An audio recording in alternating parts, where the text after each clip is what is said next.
Hello, everyone. Good afternoon. Buenas tardes a todos, and welcome to the 36th teleconference of the WMO Coordination Group on Satellite Data Requirements for Regional Associations 3 and 4. Thank you all for joining us today. I'm Diego Souza from NPA, Brazil, collaborating as the focal point on satellite data requirements for Regional Association 3.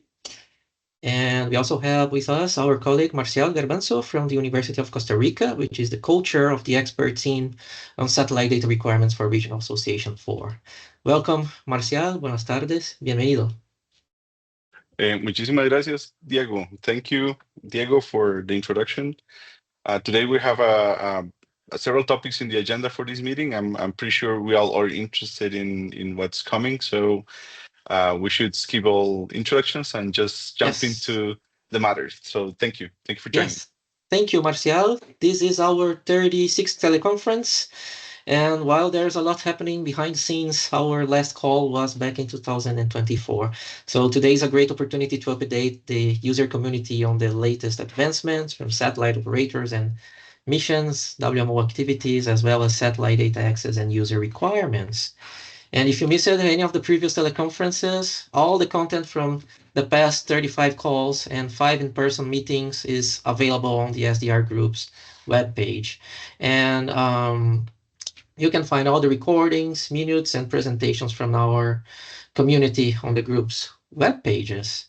And speaking of our web page, if you're new to the group, you'll find a lot of useful information there, including our terms of reference, list of members, details on data access mechanisms, actions, recommendations, supporting documents, as well as information on task forces and workshops organized by our group. And over the past few months, the interaction within our community has grown a lot on social networks like WhatsApp and Signal. We have discussions about just everything from AI to VLab, training activities, satellite data access, processing, and much more. So if you like to join these regional groups, please send us a message. This is a very effective way to communicate and solve problems. Just to comment on the previous one, Diego, is that some of those groups Marcelo, have go ahead. Yeah, some of those groups like the Comunidad de Observaciones has got over 125 people, I think now. Yeah. So it's a lot of people from the region. Yeah. Very active. Thank you, Marcial. And just a quick comment before we move on to the agenda. Just a quick update on satellite data requirements within our regional structure, as there have been some recent updates approved by the RAs. In Regional Association 3, the infrastructure committee is made up of expert teams and focal points, including a focal point for satellite data requirements, which is myself. And in Regional Association 4, we've moved from having a focal point to establishing an expert team on SDR, which had a first call this past August. And this expert team is co-chaired by Marcial and Oriana from NOAA. So this is the current status of SDR within the structure approved by the regional associations. And as the regional expert team and the regional focal point on SDR, we report our activities to our respective infrastructure committees and work according to our regional terms of reference and collaborate, gathering the community from both regions through these main ad hoc coordination group on satellite data requirements for RA-III and RA-IV. Okay, so if there are any updates in the future in terms of structure, we will keep you informed. And here's the agenda for our meeting today. We've divided it into some categories related to our terms of reference, including updates from satellite operators and WMO, satellite data exchange, research to operations covering new satellite products, feedback from the satellite user community, and updates from the SDR focal point and the expert team. We'll start with a couple of updates. First, our colleagues from NOAA will update the community on current and future missions. Then we will hear updates from the WMO Regional Office for the Americas. Next, we will move on to satellite data exchange and learn more about WEAS 2.0. And after that, we will learn details on an experimental product from CIRA called the Satellite Cloud Vertical Cross-Section product. and contributing to our ongoing series of community updates during teleconferences. Our colleagues from the Institute of Meteorology and Hydrology of Panama will present how satellite data is used in their organization, including challenges, requirements, findings, and future plans. And finally, we will wrap up the call by discussing the preliminary results of the Early Warnings for All survey. So there's a lot to cover today. We have more than 40 participants. We will not introduce everyone as we usually do, and we will move on to our first presentation, the updates from NOAA. Your questions are very welcome and important. If you would like to comment, but don't feel comfortable asking in English, please feel free to ask in Spanish, and we will do our best to translate. Vamos a la presentación de NOAA y vuestras preguntas y comentarios son muy bienvenidos y muy importantes, y pueden hacer vuestras preguntas y comentarios en español y vamos a intentar traducir. Okay, you may use the chat window to submit your questions. Pueden usar la ventana de chat para hacer vuestras preguntas. So let's invite our colleague, Oriana Villar from NOAA, and also one of the co-chairs of the expert team on SDR for RA-IV. Hello, Oriana, hola, welcome, and thank you very much for coordinating this update from NOAA with your team. You may go ahead and share your screen. Let me stop sharing. Hello, everybody. My name is Oriana Villar. I am with NOAA NESDIS, and I work for the Office of International and Interagency Affairs. I'm the team lead for the Western Hemisphere. I'm going to kick off the presentation and then hand off to a few colleagues to jump into certain updates. So thank you, Diego, and thank you, Marcial. Muchas gracias. And just confirm that you can see my screen. Yes, you can. We can see it. Yeah. Perfect. Then let me see if I can see it. Okay, well, with that, I'm jumping right in. This is going to be the outline of what we're going to present. We're going to go into a little bit on GOES and GOES 19, GeoXO updates, and then some LEO updates as well. So with that, I'm actually going to hand it over to Andy Lato, who's our GeoXO user engagement lead. So Andy, over to you. Thanks, Oriana. Can you hear me okay? Yes. Okay, great. We're happy to answer questions. If you can put them in the chat, and what's going to happen with our presentation, Oriana will provide them with me after the presentation, and we can follow up with you after this meeting and make sure you get the right information in your hands. So that being said, yeah, we're going to go ahead and get the GOES U-19. So that rocket launched back on June 25th, 2024. The new instrumentation on that was a new compact coronagraph, which was a NOAA Space Weather Follow-On Program instrument. That satellite reached orbit and was renamed GOES 19 on July 7th of 2024. And after some testing and calibration, it became operational as a new GOES East this year, April 7th of 2025. Next slide. So coming up on October 16th of this year is actually the 50th anniversary of GOES. Believe it or not, there's a website there if you're interested in learning more about the history of our program. Next slide. So moving on to the next constellation, GeoXO. So we've been going through a lot of changes recently, and the changes are still ongoing. We've been doing a rebaselining of the program that's still in progress, and the prioritizing of it is going to be advanced weather forecasting. So it's going to be more of a weather-focused mission. The first launch of the satellite remains in 2032. Just an example of some of the capabilities here. You see the visible near-infrared imagery on the left, in the middle, the lightning mapping capabilities. And what'll be new on these would be the infrared sounding. Go ahead and go to the next slide. All right. So there's a lot of information on this slide. So the baseline restructuring that's been going on and is ongoing. What you don't see is a middle satellite anymore. It's in the east, similar to the setup we have now.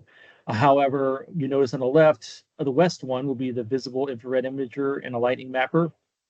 And on the east would be the visible infrared imager and a hyperspectral infrared sounder. So the order of launches would be GEO-1 would be the west in 2032. It actually would fly the Advanced Baseline Imager 5, and good Lightning Mapper 5. So notice that's not the GeoX instrumentation. That's instrumentation that has been already underway. Geo 2, which is on the east, and Geo 4 in 2043, 2034, and 2043 will fly the GeoXO imager and the GeoXO sounder. Geo 3 2039 would be on the west. It will fly the GeoXO imager, and if there's enough money in the budget, the GeoXO Lightning Mapper LMX.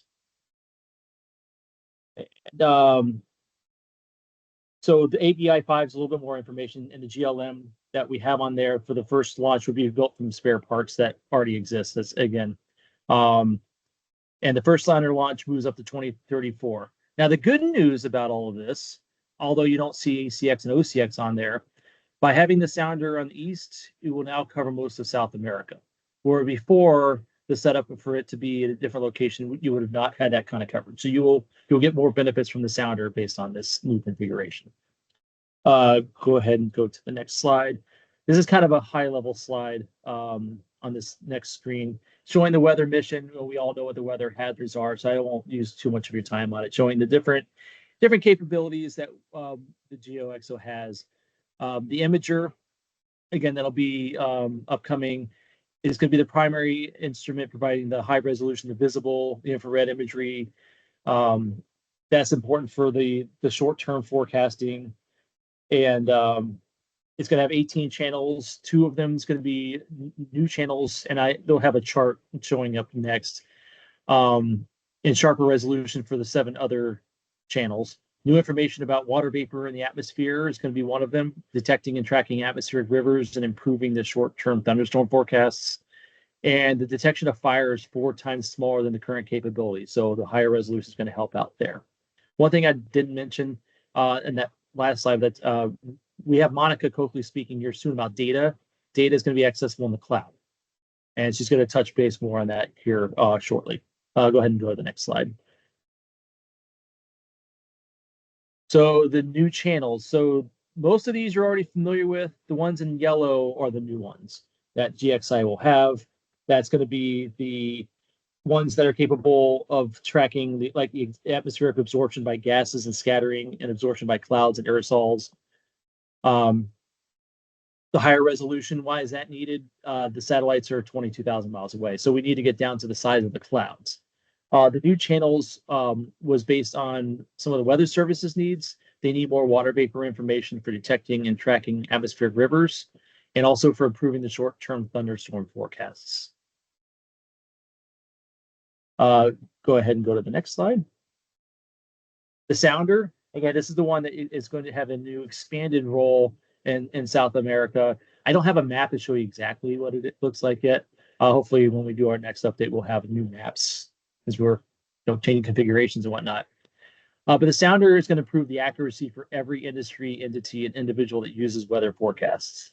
And that's going to happen by the improved numerical weather prediction. So the sounder is going to provide the largest 24-hour forecast error reduction for the U.S. among all LEO and GEO instruments, which includes improving regional forecasting up to 40%. So the improved severe weather forecast is going to provide the real-time atmospheric conditions for nowcasting and localized forecasts by getting that profile of the atmosphere. It's going to have more accurate hurricane predictions. Some of the experiments using the China's GEO sounder showed up to a 43% improvement in hurricane track forecasts, 18% in intensity forecasts, and at 72 hours out in time. Improved fire behavior and smoke transport forecasts, improved wind forecasts, and the ability to characterize nighttime dust storms. That's to list a few. So a lot of benefits to this, and so hopefully the expansion of that area over the South America area would be beneficial for that as well. Go ahead to the next slide. The lightning mapper, GeoXO lightning mappers will be capable of detecting, locating, and measuring the intensity, duration, and extent of lightning flashes by continuing the critical observations provided by the GOES-R GLM with some improvements. Now keep in mind, the future of LMX is uncertain. It's going to be based on budget. The first GeoXO satellite will fly the GLM-5. So LMX may fly it on the third GeoXO satellite if the budget allows. And if it does, the improved resolution, expanded geographical coverage to include Alaska, analysis of severe storms, hurricane intensity prediction, precip estimates, early detection of lightning, data where other sources are limited, especially over the oceans and in mountainous and rural areas, and detection of bright meteors entering Earth's atmosphere also for national defense purposes. Okay, go ahead into the next slide. That wraps up the as far as like the new things about the GeoXO program. For user engagement wise, what we've been doing a lot recently, some of you probably have attended these thematic symposiums, and we're going to continue to do those the next year or two at least, to try to get people more informed of what the program's up to and to get feedback, and also for folks to learn about other potential satellite applications of the data that we have now and what's going to be available in the future. Of course, we were going to be evolving as things go on closer to launch, user readiness activities going to fiscal year 27 to 29, and developing some infrastructure readiness activities, and then eventually training activities. Go ahead and go to the next slide.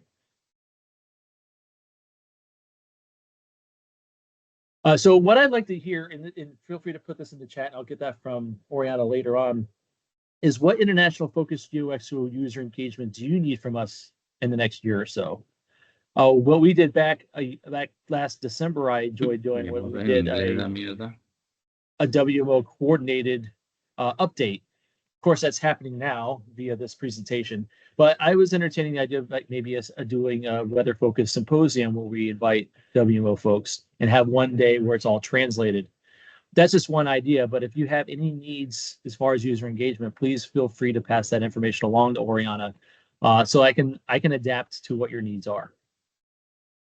So what we have on that list coming up is possibly another Weather Part 2 symposium in early December, because we had a lot of positive feedback about hearing about those external stakeholders like the cruise line industries and Delta Airlines. Fire is going to be a big symposium that's going to be likely in February 2026. We scaled back the effort last year as all these administrative changes happened, and we're going to hold the event now in February, inviting everybody to join. So next slide. I think that's it for me. There's a QR code on this next slide that will provide you with a way to get to the GeoXO activity, the event webpage. So, and also my email address is there, andrew.latto@noaa.gov. Feel free to reach out to me with any additional questions and comments. And I'm going to pass it back to you, Oriana. Oh, I'm sorry. Oh, I take that back. So I'm going to speak these slides for Sherry.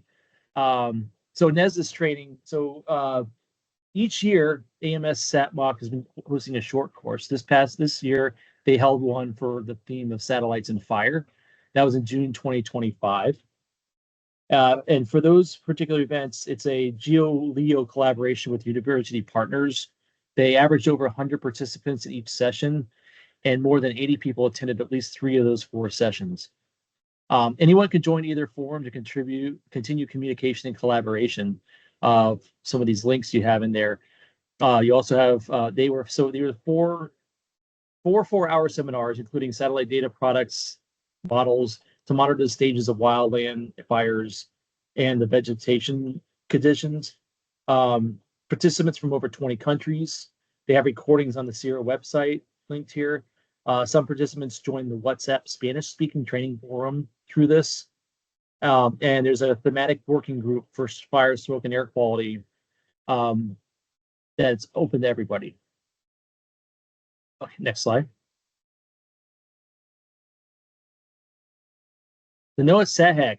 So registration is currently closed for this October's, but the satellite hackathon will provide training sessions ahead of the competition. Registration's closed. People were able to add their name to the wait list, though, in case a spot opens up. The GEO-LEO SWO virtual training and competition events for undergraduate and graduate students to develop a creative public awareness campaign focused on communicating the Earth and space science behind NOAA satellite data.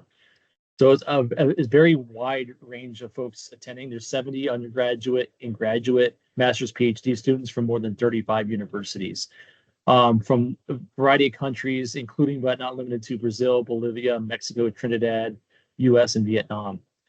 Majors range from anywhere from aerospace engineering, geography, geophysics, computational biology, to marine science, and beyond. Now I'm going to hand it back off to you, Brianna.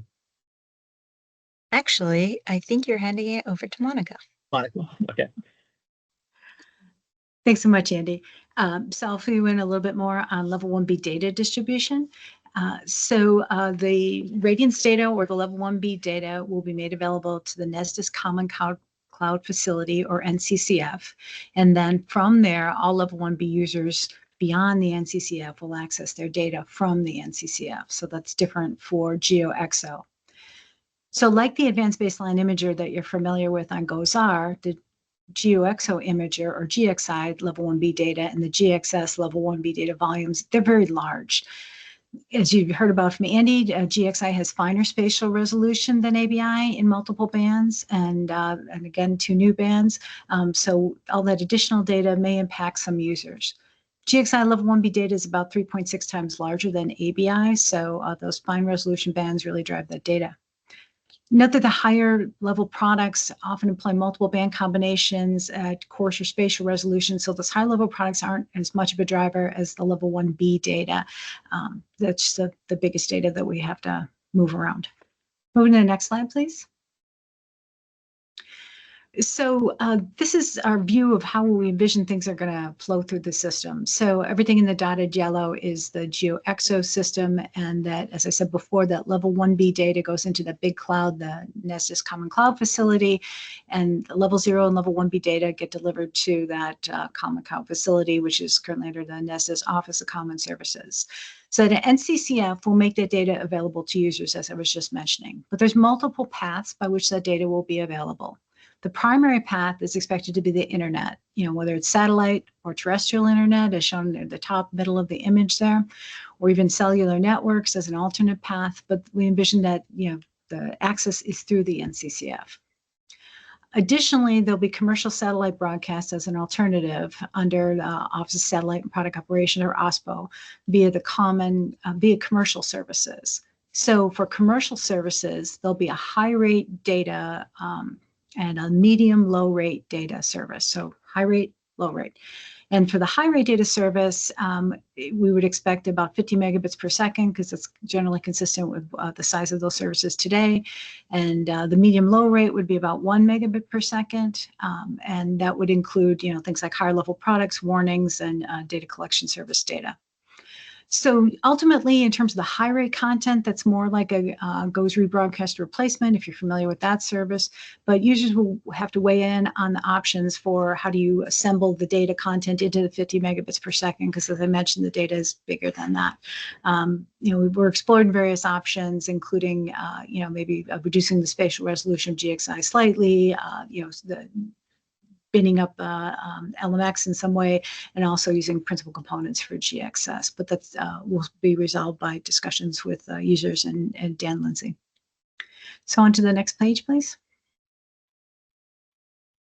So just to give you a sense of it, if you're not familiar with it, the GeoNetcast is a good example of a commercial rebroadcast service. We've done some market research looking at, the kinds of data that could be transmitted and the kind of coverage and that might result from such services. So one example of that is the GeoNetcast, and they're showing C-band coverage for a given price point. And, they've got size of the antenna shown in the image in the lower left. And so it varies with your physical location.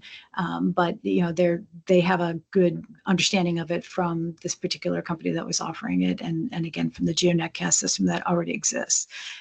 So again, C-band a little bit different, but level 2+ products we envision could be included in that as well. Go on to the next slide, please. And so just to kind of, put a perspective on it, like we said, the GOES-R rebroadcast of the GRB is going to, in its primary path, you're getting it from NCCF, but if you look for a broadcast, that would be out in a high rate service, and users would need to replace their existing L-band receivers with selected commercial frequencies. And ultimately, the cost of doing that replacement is borne by the users. The services are free of charge in terms of the distribution aspects. And ultimately, this is kind of the backup path. In terms of HRIT MWIN, very much the same story. That's the, oops, sorry. Could you go back a page? In terms of the medium low rate service, again, cost is borne by the users in terms of anything they might need to replace on the ground in terms of antenna. In DCS, we envision there's no changes there. The DCS rebroadcast, again, the spectrum changed that as the frequencies may move around a little bit. And in terms of the two-way commercial commanding DCPC, we don't expect a change there because they'll continue at the same frequencies. So I think those are the end of my slides. Thank you so much. Thank you, Monica. And now over to Henry, who's going to provide an update on LEO. Thank you, Oriana, y mucho gusto. Gracias a todos por esta oportunidad. I will speak now about the low Earth orbiting satellites for NOAA, the LEO program, the JPSS satellites. JPSS-4 is on track to launch in late 2027. It is finishing up the environmental testing. And we'll start the pre-launch preparations. JPSS-3 just a week ago completed a successful pre-storage review. JPSS-3 will be placed in storage later in the year or early next year for launch in 2032. Quick Sounder, and I'm assuming a lot of the audience is familiar with that, but it is a demonstration mission that will be launching an ATMS microwave sounding instrument into the 1730 orbit, recognizing that the POSE satellites have just been decommissioned and that there is a data gap right now for microwave sounding and microwave imagery in that orbit. There are some different approaches to fill that orbit. The WSFM microwave imagery data should be coming online in the next month or so and be available. And then Quick Sounder will help as a demonstration fill some of that microwave sounding need. So that is scheduled to launch in 2026. We're working with the launch provider on the exact date, so we'll leave that a little bit ambiguous for the time being. Neon Series 1, the Neon is the follow-on. It'll supplement and follow on JPSS. There is a request for proposal for the microwave sounder that will be going out, is scheduled to go out at the end of the year, recognizing that there are different things that could impede the schedule. We're on track for that right now, but just want to acknowledge that sometimes things slip because of factors outside of our control. And the notional launch date for the first Series 1 satellite right now, and again, just a very quick overview, the Series 1 will be using, it will be next generation microwave sounding, infrared sounding imagery, and that is scheduled right now, the first microwave sounding launch to be in 2032. The POSE satellites, as I touched on briefly, were decommissioned in August. So just flagging that for the group, although I'm sure everyone here is aware. Next slide. Just wanted to give everyone a quick overview of NEON, as I was touching on there. NEON is the Near Earth Orbit Network.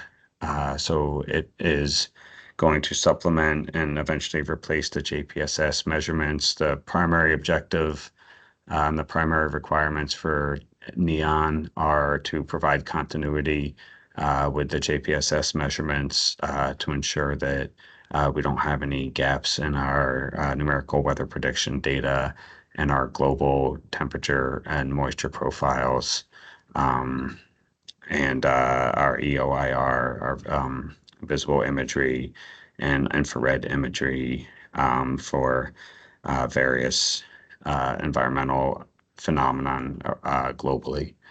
The first mission for NEON is the Quick Sounder mission. It's a Pathfinder demonstration mission using an ATMS sounding instrument. That is supposed to be a 3-year mission, and it's going to help us demonstrate that we can. Part of the goal with NEON is to use smaller spacecraft and disaggregate and break apart. The JPSS has all instruments on one platform. We're going to disaggregate that and put one instrument per platform. And NEON and Quick Sounder is testing that, both how well the industry can do it for us, how well our users can use it, and what that business model looks like for us. Following Quick Sounder and using lessons learned from Quick Sounder, we're already starting to develop and ramp up Series 1, with the first instrument being the sounder for microwave-based applications. SIMBA will serve as the backbone microwave sounder for the NEON program.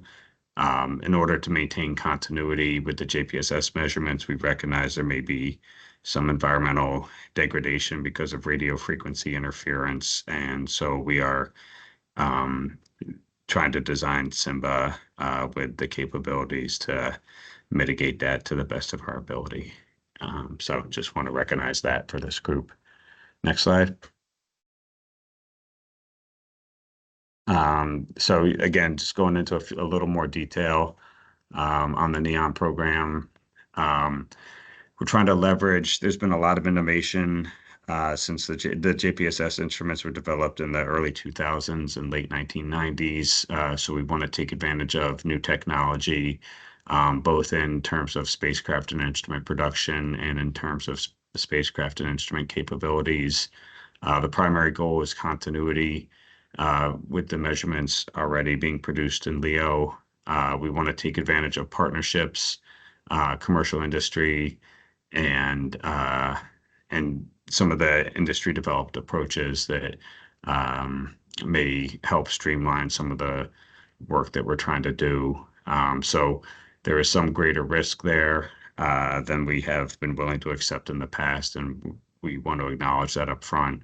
The focus is on exploiting commercial investment and expertise, gaining experience with the new instruments and the new technology, and like the number one development for that, the first instrument will be the microwave sounders, critical backbone instruments for numerical weather prediction. And then also, especially for this group, want to acknowledge that we also want to continue to maintain the key partnerships that support JPSS, and those will carry through the NEON program. Next slide. So this is just a graphic to help illustrate what we're talking about. As we noted, JPSS, part of the reason it helps to disaggregate in this case is if there's a failure on orbit with one of the JPSS instruments, that failure becomes catastrophic. You may lose all 4 or 5 of the instruments on that specific spacecraft. And it would take a long time to replace and replenish those measurements. So in the NEON context, we want to build a higher number of smaller satellites so that we can replace those assets more quickly. And if there is a need to put one in different locations, that will have a lot more flexibility and agility. And through that flexibility and agility, we should have more resiliency. So there's some broader architectural goals and architectural philosophy that's changed since JPSS was developed. And finally, I think you all are probably all aware of this, but the JPSS data right now, there's no NEON assets on orbit right now, but that data will come through the same place. It goes to the NOAA Open Data Dissemination Network, the NOD, NODD at NOAA.gov is the email address to use if you have any questions. And all users should be able to get data they need in the format needed through that interface. And with that, I think, Oriana, I don't know if you need me to go through the thank you slide or if that is just there for reference. Just there for reference. Thank you, Okay, Henry. Gracias. fantastic. We are done with the NOAA updates, so muchísimas gracias for having us. And with that, I open the floor to any questions. If not, I hand it back to Diego and Marcial. Okay, thank you. Thank you very much, Noriana, Andrew, Monica, Henry. I have a question for Andrew. I'm not sure if I got it right, but as far as I understand, the first satellite in the GeoXO series in 2032 will be called Geo1 and will be placed on the west position. Is this correct? Andrew? Can Andy? you hear? Maybe Yeah, step Andy. up for a second. You're Yeah, muted? let me chat. Okay. Or maybe, Oriana, if you can bring up the slide for that one so we can check that. Mm-hmm. Yes, that's true. The GEO1 Yes. is in the west in 2032. Oh, okay. So the first one will be on the west, and the second one in 2034 will be on the east position, right? Okay.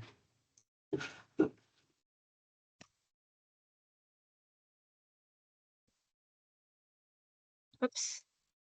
Sorry, apologies. Oh, here we go. Yeah. Oh, there it is. Okay. Yeah, The first one on the west, the second one on the east, the third one on the west, and the fourth one on the east. Okay. Okay.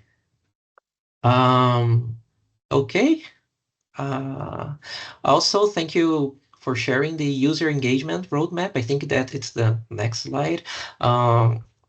Just as we did ahead of the GOES-R launch, the SDR group will be following closely these activities, particularly the user readiness efforts planned, that it is to begin on 2027 to help ensure the international community is well prepared for GeoXO. Also, thank you for sharing the details on the data distribution. This is also crucial for the community's planning, and it is great to hear that these complementary distribution mechanisms are being considered. Also, thank you, Henry, for the updates on NEON and LEO. This is also important as we have several HRD stations in the international community that will need to be updated for JPSS2, for example, in terms of software. So that's important for our planning. We have some other questions here on the chat. Daniel Villa, would you like to? No, my question is about the launch of geostationary on the east. As you can show the slide with the time frame of the launch of the geo satellites. Okay, that one. When you show the two, the previous one. Okay, this one. Okay, what we can see here is we will not have a latent mapper on the east side till time 3043 or something like this. Is this possible to switch with the hyperspectral sounder? Because here in our region, lighting activity is quite important, and perhaps it's a good idea to switch between IR sounding and lighting mapper. This is just an idea to discuss. Yes. Thank you. Thank you, Daniel. And I think we captured it. Your sound was coming in and out. That's something we'll have to take back, but we will definitely take it back to the program managers that are coordinating the GOES. So I will take note and report back. Okay, thank you, Oriana. And also, as we are going to see in the last presentation on the preliminary results of the regional survey, thunderstorms are the highest priority in our region, and GLM is the product that it's by far most used by our community to monitor this hazard. So it's something for us to discuss in the near future, if possible, about this possible switch. Thank you very much, Danielle, for your question. Yeah, Rodney had a question. Rodney, go ahead. Thank you. Good afternoon. Thank you very much to our colleagues of NOAA for the update. I just had a comment, maybe a proposal for collaboration for the user engagement activities next year. One regarding to land and agriculture users, and another one related with fires and smoke. And I think we can contribute just with the connection of the communities that are working in the context in the continent, with the different platforms and networks that we are working with. So if there is any opportunity of interaction and try to put together these communities with your symposiums or activities, we will be very pleased to contribute. Thank you. Thank you, Rodney. I don't know if Andy, if you wanted to say something there, but just in general, Andy alluded to this, but it was thanks to Rodney and all his help that we were able to hold that large WMO focused webinar back in December last year. And I think that's what Andy was getting at. If there was opportunity to do a few more of those, that would be great. So Rodney, let's continue the conversation as we move forward. Thanks. Thank you. There is another question on the chat. Are you expecting a period of time? No, not that one. You already answered it. Any intention to launch microwave imagers instead of sounders in the NEO network? Yes, this was answered by okay. Henry. Okay. Okay. The answer is on the chat. Thank you, Henry. Do we have any other questions? I'm not seeing any other additional questions on the chat.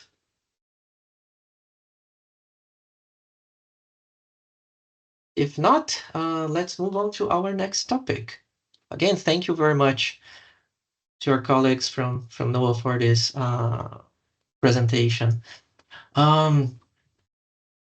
This is just a slide to demonstrate how we documented the receive stations from the community, and both for both GRB stations and HRD stations. So we are aware of the data reception capabilities of our community, and we'll be following closely the updates from NOAA to inform users about the necessary actions in the future in terms of updates for the LEO stations, for example. Okay, thank you. Now let's move on and hear the updates from the WMO Regional Office for the Americas. And let's invite Daniel Villa, Technical Coordinator of Infrastructure for WMO RAM. Hola, Daniel, bienvenido. Thank you very much, Diego. Buenas tardes a todos, buenos días. So I believe that you take me all I have to say because you presented the new structure of Regional Association 3 and 4, the new focal point and expert teams, both in place in both regions. We had a couple of weeks ago the first meeting of the expert team in Regional Association 4, and you know the members of the group is just drafting the activities for the rest of the year. The same thing that you did, Diego, for Regional Association 3. We have a working plan in place. So this will be for the period to 24 to 27. So, you know, I believe that from the office, from the regional office perspective, everything is working as expected.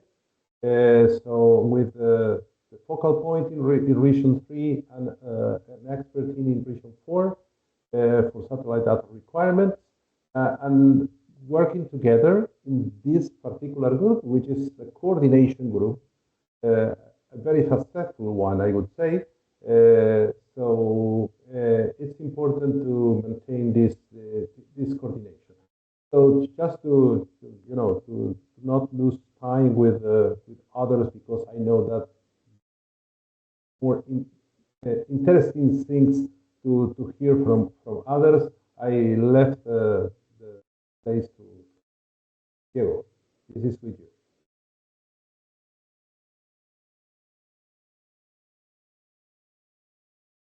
Okay, excellent. Thank you very much, Daniel, for the updates.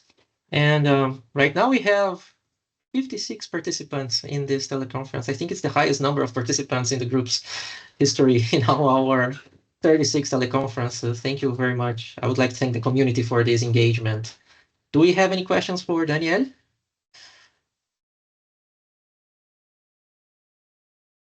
Okay, if not, let's move on to our next topic for today. And before we move on to our next presentation on WIS 2.0 for satellite data, let us give you some brief background on why this presentation is important.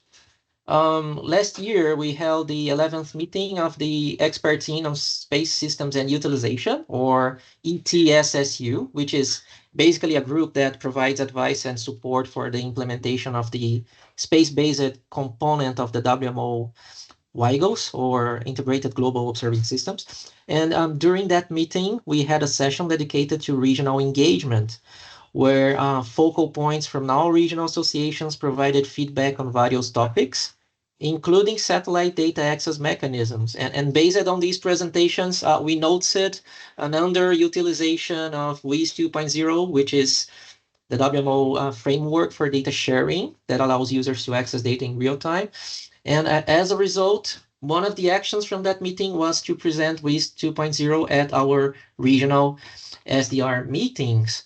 And that's the goal of our next presentation. And now I would like to invite our colleague Simon Elliott from UMETSAT, who kindly accepted our invitation to present details on WIS 2.0 today.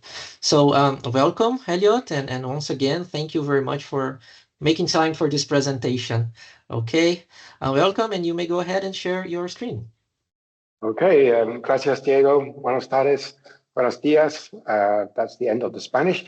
Now I will share my screen with you. But I'd like to start by thanking you for the chance to present this. It's a big opportunity for me, and I'm glad that you reached out and used that slot. Can I confirm that you can see my screen okay? Yes, yeah, we can see it perfectly.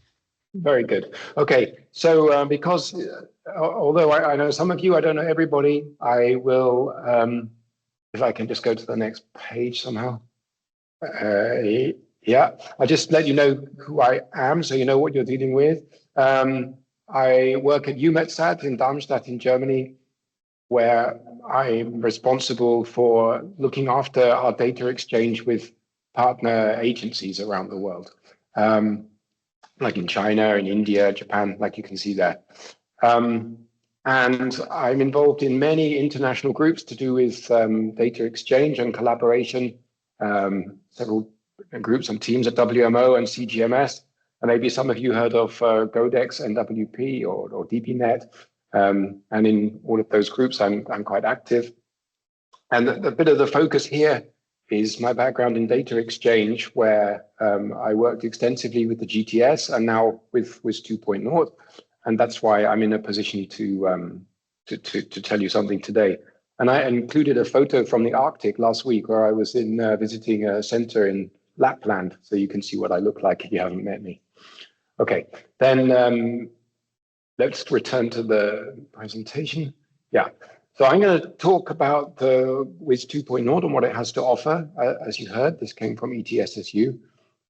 There are plenty of information you can access at WMO about why there's a move to away from GTS to WIS 2.0. In simple terms, the technology has worked very well for 60 years, give or take, and is still working, but it's outdated and doesn't support the big variety and volume of data we have now. It's also complicated, expensive, and so on. And so we have a new system, WIS 2.0, and that WMO is carefully managing a gradual transition from the old GTS for global exchange of meteorological data to WIS 2.0. In fact, the timeline is that the pre-operational phase of WIS 2.0 has already ended at the end of last year. And now we're in a transition phase for 5 years. That means effectively that WIS 2.0 is operational. It can be used operationally. And it also means that the manual on the GTS is frozen and the GTS catalog is frozen.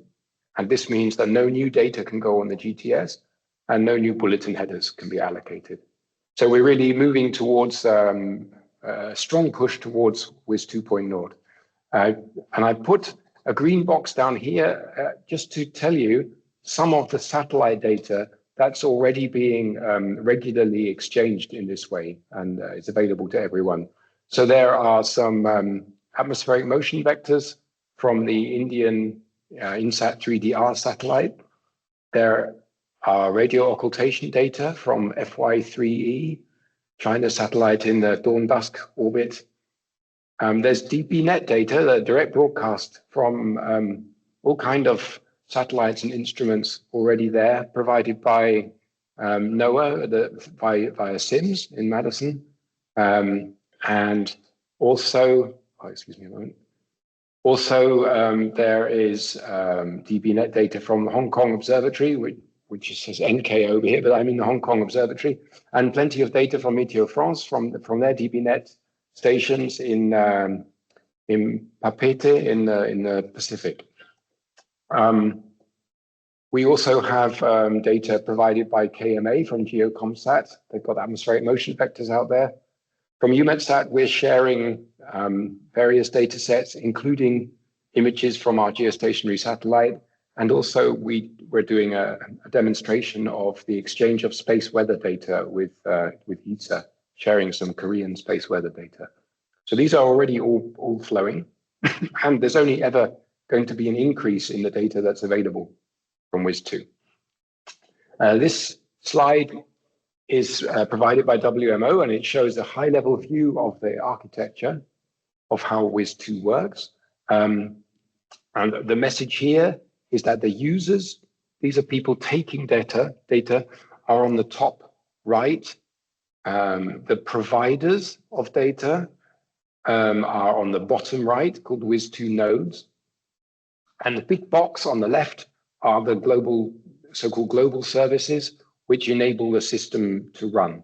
And I won't use your time today going through all of that, but you can read about those on the WMO website and what they all do. But basically, the nodes, the data providers, work through the global services, and the users only talk to the global services. And so for core data, at least, there's no real connection between the provider and the user. It's all decentralized and made much easier for both partners. I'll try and show that in the next slide. Now, on the left here, I've got an example of someone providing data. It could be from their forecast or from a synoptic station or from their satellite, from a direct readout station. This is the data source. They then make that available on something called a node, which is a simple piece of software connected to the internet. And that node communicates with global services, something called a global broker, which passes little messages about advising you of the availability of data. And the data themselves are taken to global caches, which are at the bottom in green. The user, the provider only ever needs to send their data to cache one or two places. They don't have to send it to hundreds of users. The user, on the other hand, contacts their favorite broker. They can pick one. There are 4 brokers. They just pick one. And then that broker will tell them which cache or where in each cache the data are they're interested in, and they get the data from the cache. They don't need to worry about contacting a user on the other side of the world. This is all This is all achievable and implementable using free, simple software on the internet that's widely available. It's all open source, and the data transfer is all via the internet. So there's no special networks needed or anything like that. Okay, and the picture there simplifies things a little, but the idea, I hope, is clear. Let's take the case of user D, like I described in the box. That user on the right-hand side has chosen to work with the global broker in China. They can just pick one of the four brokers. And then every time some data they're interested in comes along, the broker in China gives them a message saying where the data are. And that's the dotted line. And then the user will follow the solid line to one of the caches to go and get those data. And that's all there is to it in WIS2. It's quite a simple architecture. I'll carry on a little bit. Here's some impact on moving from GTS to WIS2 for the global data providers and consumers. If you're taking data from the GTS at the moment, then you'll need to change things around and subscribe to a global broker and get your WIS2 global broker and get your data from WIS2. If you're a data provider putting information onto the GTS, you can't put anything new on there. As I said, new data can only go onto WIS2, and gradually everything that's already on the GTS needs to transition to WIS2 by 2030. This transition is not complicated, and the WMO Secretariat are very able to help. They're very supportive.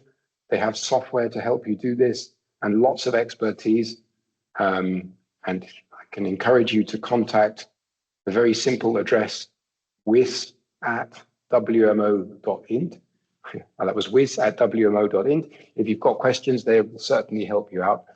Anyway, the takeaway here is that this is not a bad thing. It's a good thing. This is an enabling transition. It means, for instance, you can share bigger data sets than you could with GTS. It means you can use different formats. Whatever your users need, that's what you can put onto WIS2. And it also makes it much easier for users to get data. They just need access to the internet. They don't have to connect to the GTS, which was just for big centers. Okay, let me move forward a little bit. Here's a view of what's going on right now. I'm taking the opportunity where I can to pop up at meetings like this and conferences and workshops and take what time I can that's offered to explain to people how they can share data and what data they can get from WIS2. And you can see in the list of meetings there, for instance, the ETSSU that Diego was referring to earlier, in the end of last year. And we also use the chance to visit some centers for a specific discussion with them about how they can use WIS2 and what it means. And we've done that with SIMS and in Finland and in India and so on. So those conversations are happening as well, specifically for sharing satellite data. At the moment, there are 4 global brokers running in WIS2, supporting all the message transfer. One of those is running at NOAA, and one is running at IMHPA in Brazil, and the others are in France and in China. And there are 6 global caches, and there are also 3 discovery catalogs. These are places where the discovery catalogs, you can go and look and find out where data are available. And there are 2 global monitoring centers for WIS2 that are just coming online, and they're in Morocco and China. And in terms of data providers, there are already many countries putting data into WIS2. When I wrote the slide here, there were 71 centers already providing data, 71 nodes, and there's lots of information already flowing. What I'd like to do now is try and share a live view of what's flowing through WIS2. You know, I I hope you can bear with me because sometimes live demonstrations can be difficult, but I hope it's going to work. So I'm going to stop sharing that view, and I'm going to try and share my something else. And perhaps if it becomes visible, can you see a screen with bars on the left and a pane on the right? Yes, Anyone? we can see the Good. MQTT Explorer.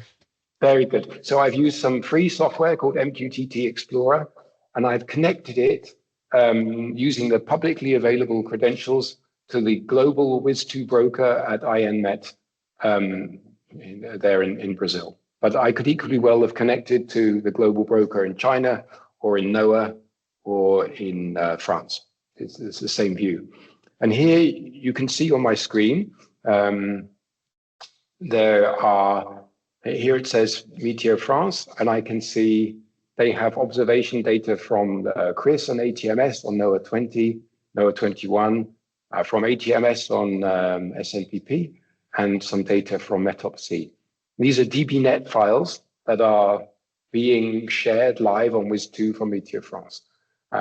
Similarly, I can see that there are some data from AMI, the imager on the Korean GeoComSat-2A satellite. And here's EUMETSAT's images and some cloud motion vectors from our hyperspectral sounder. Our partners, our friends at NOAA SIMS are also providing direct broadcast data. Here you can see they have IASI and CRIS full spectral resolution data. Maybe you saw it flash then in the background. I think that, yeah, there it's flashing. If I look at this one, if I look on the right side of the screen, the writing is very small, but I can see that it says on my screen 8:04 p.m. That's the time here in Germany. So it's right now. And there is some information telling me that these are DBNet data, for instance, and it tells me that they are available. And then there's a hyperlink here on my screen. And if I was to take this hyperlink and copy it into a browser, it would download that data set directly to my PC. That's all you need. It's not more complicated than that. That's the whole thing of how WIS2 is working. Also on the page, if I scroll a little further down, you can see that the friends in CMA in China are sharing some radio occultation data, as I said, from FY3E. We can see the atmospheric motion vectors from INSAT 3DR. These were shared an hour and a half ago. And we have NOAA 20 direct broadcast data coming from the Hong Kong observatory. And that was so half an hour ago as well. So these data are flowing live now, and anything that I was interested in here, of course, I can do it by hand, but also it's very easy to write some software which pulls the URL, the internet address from this message, and then goes and downloads the data using a little bit of software. I'll stop sharing this, but those of you who are interested afterwards, of course, I'll share the slides with Diego. He can do what he wants. You can download MQTT Explorer for free. There are other MQTT software you can use for free, but this is just the one that I like. And then if you do that, you can get the credentials to access the global broker from WMO. They're publicly available. In the end, you'll find out the username is everyone and the password is everyone. So it's really open. And this lets you access all of these data. Okay, I'm going to stop sharing that. And I'm going to return to my slide deck. Can you see the slides? Yes. Yes. Okay. Well, I'm nearly done anyway. Don't worry. So where were we? We were in here, and then yeah, I'll go very quickly through this. This is the way the incoming data is handled. So imagine a little bit of software running in the middle here, where it says WIS2 ingest. You can pick a broker for the sake of exercise. For the sake of argument, here I've connected in my diagram to the global broker at NOAA and told it what data I want. And every time something matches what I asked for, let's say radio songs from North America, or ship data from the Pacific, or whatever I like, then I get a message back from the broker. And the broker says, you can get those data from, and it tells me how to get it from the caches at the bottom, the 6 caches.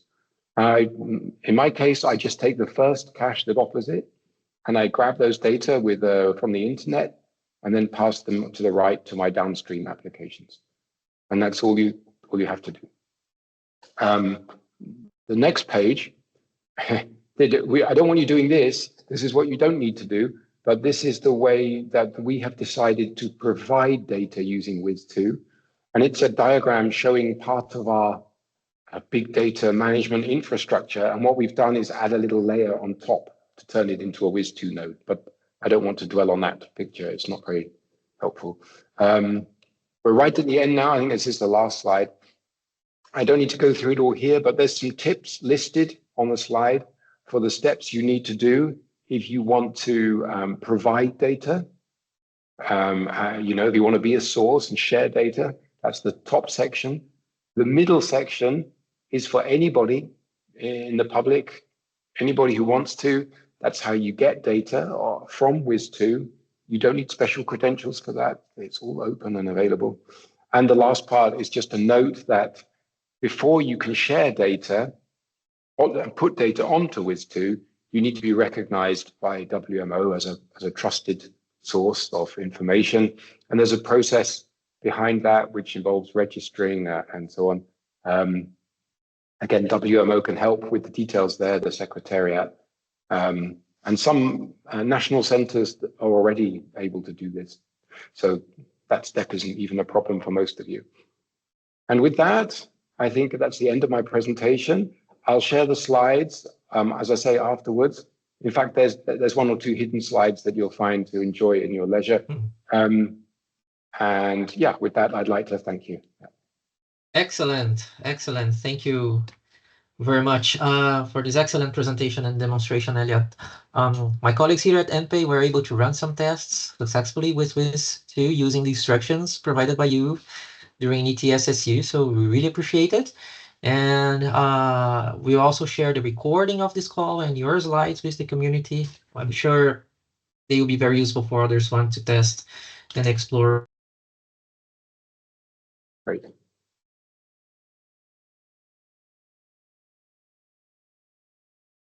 Countries in RA-III and RA-IV are using WIS2 for surface and upper air stations. There's a suggestion we could request a talk about the technical aspects of it in the near future for the members. And Alberto Elguera from Cuba said that if anyone is interested in a more detailed explanation, I am agreeable to meet them at any time. Danielle commented that 80% of members will run WIS 2.0 in the next months. And we can schedule a meeting of the technical group of the satellite data requirements to cover this topic. There are an expert team on WIS on RA-III and RA-IV. And Alberto also shared the username and password that applies to all global brokers and most WIS2 nodes as well. So a lot of interaction here on the chat. Thank you again, Elliot, for your presentation. And Danielle wants to make a comment? Yes, no, I would like to make a question, not comment, regarding, I'm not sure, of course, this is great. This is a wonderful system to that exchange. It's important to know that in the region we are using what the WMO is providing in terms of software with his WIS2 box. Alberto can talk a little bit about that, but my question is about, can we share all that information through WIS 2.0? Because this is an enormous amount of data. So at some point, I believe we will need to continue using the usual methods or sources to exchange data, satellite data, because I'm not sure if we have the, the possibility to share the data through this magnificent piece of software. But Elliot, I would like to get your opinion on that. Okay, let me answer straight away. It's a very good point, and there is a huge volume of data. However, the design is quite sympathetic to that, because the centers which operating the 6 global caches are specifically designed, the caches, to deal with a huge amount of data and many users. So they are the centers with the big infrastructure that are ready to support that. The centers which are providing data, the WIS2 nodes, don't have to deal with the whole world coming and asking. Only the caches will take the data once. It removes a big overhead for all the individual data providers. Of course, it pushes this overhead to the caches, but the caches are hosted by centers with huge infrastructure that's specially designed to deal with this. And so, in fact, it's quite liberating. The users will get plenty of little messages from the broker, but the messages are very small and light and go fast, just a few bytes. This doesn't block up anything. You're right that it's a very big bit of work for the caches if they try and hold all the satellite data for a long time. But this is only really an issue for those centers that are operating the caches, and not. Yes, this is because my question. I'm talking about the caches. Yeah. So the way we work with the caches, yeah, in principle, all core data should be cached in the cache. But that's the default. But we are able to say, no, this data set is too big and too much of a burden for the poor cache. And we can instruct the cache not to cache the data. And in that case, the user would be directed automatically to the source of the data, not to the cache. And then the center generating the huge data set will have to deal with the user requests. This is invisible to the user when they use WIS2. Okay, thank you for your explanation, because this is something I'm just considering, because of course we know that the amount of satellite data is increasing every day, I would say, and we need to find a solution. And I believe that one is something that is quite possible when the cache cannot deal with that amount of data. Just send to the data provider, and the data provider could do the same thing, and it's invisible for the user. So thank you very much for the explanation. Okay. Thank you very much, Daniel, for your excellent question, and thank you, Simon, for your explanation. I don't see any other questions. Do we have any other questions for Simon? If not, sorry? No, I don't think so. Go ahead. Okay. So thank you very much, Simon, for your participation and collaboration, and let's definitely keep in touch. Muchas gracias. Thank you. Okay, moving on. Before our next presentation by our colleague Yu Jiang from CIRA, let us give you some brief background on how the connection between the SDR group and this research initiative came about. Last year, I had the opportunity to visit CIRA thanks to an invitation from Bernie Collin to discuss VLab related activities, as NPA is one of the regional centers of excellence from the VLab initiative.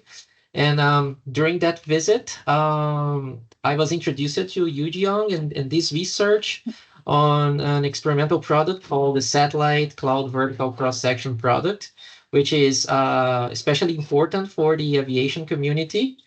And our interactions started because just before the visit last year, we had an aircraft accident here in Brazil related to severe icing. And at that time, the Brazilian authorities were using satellite information for the investigation. So we exchanged some information with CIRA during the visit. And as Yu Young will present, CIRA processed this product for this particular case study in Brazil, as we are going to see. And also, during this visit, she kindly provided a link to test this product for the CONUS region, which is the area currently available on the product webpage.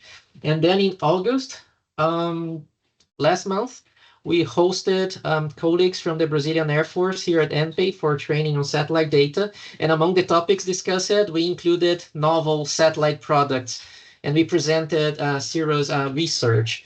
And they were able to test this online interface for the CONUS region, and they were very impressed with the product and the usefulness of the product. And they asked about the possibility of making it available for other regions like South America in the future, which led to discussions with CIRA on this potential expansion. And as a first step for this collaboration, we decided to present this research to the international community during today's SDR call. As we discussed it many years ago during our SDR meetings, the chicken and egg problem, right? Where users will not request a particular satellite product unless they know its usefulness, but they can only understand its usefulness if the product is already available for them. And at the same time, data providers will add this product to a distribution mechanism if there's user demand. So to break this cycle, we need to demonstrate products while also providing a perspective of sustainability. And that's the objective of this presentation today. So I would like to invite our colleague, Yu Young from CIRA. And once again, thank you for making time to present. Welcome. And thank you very much for accepting our invitation. And you may go ahead and share your screen. Okay, so you can see my screen now? Yes, perfect. Okay, so I'm Yujong YJ, working at one of NOAA Cooperative Institute we call CIRA, Colorado State University. This work is very collaborative teamwork. I listed some names here, but it's very, very long list of our collaborators, especially NOAA, SIMS, and Alaska Aviation users. So Diego already gave a very good introduction for this work, but it's a little bit more background and some recent progress view. So satellite imagery products are very popular and useful to see various clouds and some general situation awareness. But it's our team is working on to provide more quantitative cloud information, especially extending and adding one more dimension for the co-dimension, which is usually very challenging in traditional satellite observations. So this is one of the products we have been developing, cloud layers. So not just where is the cloud, now you can see this cloud is low clouds, mid-level clouds, some vertically extended deep convections like this. So I'm sitting here. I just want to share where I am working.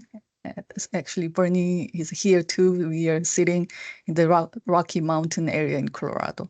So nice to see you all actually virtually. So this is a list of currently operational at NOAA level 2 cloud products. This is so many here. So especially our team has been working on, it's relatively new members, cloud base and cloud cover layers, which are giving some sort of a vertical information from satellite cloud observations. So we've been developing this new algorithms using multiple satellite data, NASA A-Train satellite data, CloudSat, Calypso, and MODIS. And this is giving cloud-based information, and this cloud-based information is also used to improve another satellite product that we call cloud cover layers here. So you can find all the algorithm development details in this papers listed here. So actually, it says a scientist, algorithm developer. This is one achievement, but we started working together with the aviation users in support of NOAA JPS's Proving Ground aviation initiative efforts for last several years. The biggest lesson we learned is there are too many data sets available out there, and our users too busy or unfamiliar with the satellite data. So I found actually we just add 2 more to this long product list. And sometimes our users even didn't know these kind of products are out there. So that is our motivation for this kind of work, inspired by user suggestions and feedback in support of NOAA JPS's Proving Ground efforts. So our goal is here to extend the benefit of satellite cloud data with emphasis on its 3D extension for aviation users. And we want to support general situation awareness and hope to provide more custom-tailored satellite data focusing on users' needs. So through several years of research effort, this is the concept how we provide the cloud 3D data, cloud cross-sections here. So individual cloud products, level 2 products are this kind of a pixel level individual product, cloud top, cloud base. You can find cloud base along with all the imagery data. We actually develop a new approach, combining all the information into one gridded 3D domain. Based on the several users' requests and the feedback, we added several supplementary data, temperatures, pilot for icing turbulence information, terrain information as well. So we've been updated this data set, so you can find this kind of cross sections, which is available on our aviation website as well. This is vertical domain. This is one example over Alaska, Bethel, and the Anchorage airport. You can see vertical cross sections. You can see terrain. And this cloud information derived from NOAA Enterprise Cloud products, Cloud Top, Cloud Base, colored by cloud phase. You can see which clouds are available here. And this temperature sounding data we call new caps, or from NWP data, you can see some important temperature profile information here. So PIRAP report is available across the satellite over past time. You can see icing and turbulence data as well in one shot. So this is we call cross-section product, experiment product actually.